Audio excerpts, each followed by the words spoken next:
Would you say thyroid is a distributor of hormones? If thyroid is not functioning well, hypothyroidism, will it hinder TRT from working effectively? So when you say thyroid is a distributor of hormones, the thyroid secretes thyroid-specific hormones, uh, calcitonin in addition to that.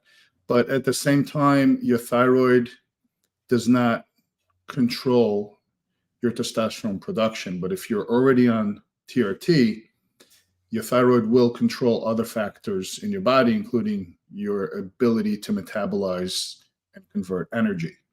So it's not necessarily going to hinder your testosterone therapy, but it will certainly have a tremendous impact on how you feel.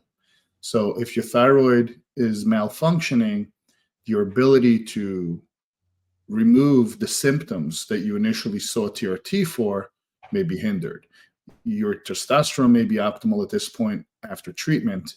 However, your symptoms may linger because many of them potentially were caused by other causes. And this holds true not just for thyroid, but really for anything. We'll often find guys that come back with an Adams score of, let's say, an 8 out of 10, will initiate proper TRT treatment. And once their evaluation period has come around and some of those symptoms are alleviated, they may still be a 3 out of 10. It's a win, but there's still work to be done. And oftentimes it is not related to testosterone. It's more often than not lifestyle.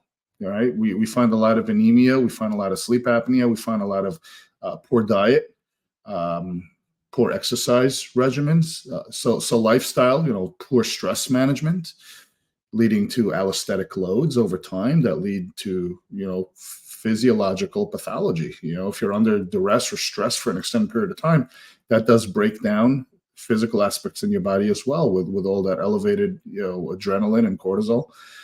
So testosterone in and of itself is not a magic pill to fix all your problems, but the thyroid is definitely a big one to look at as well, especially with fatigue, dry or flaky skin, hair loss, inability to lose fat, etc.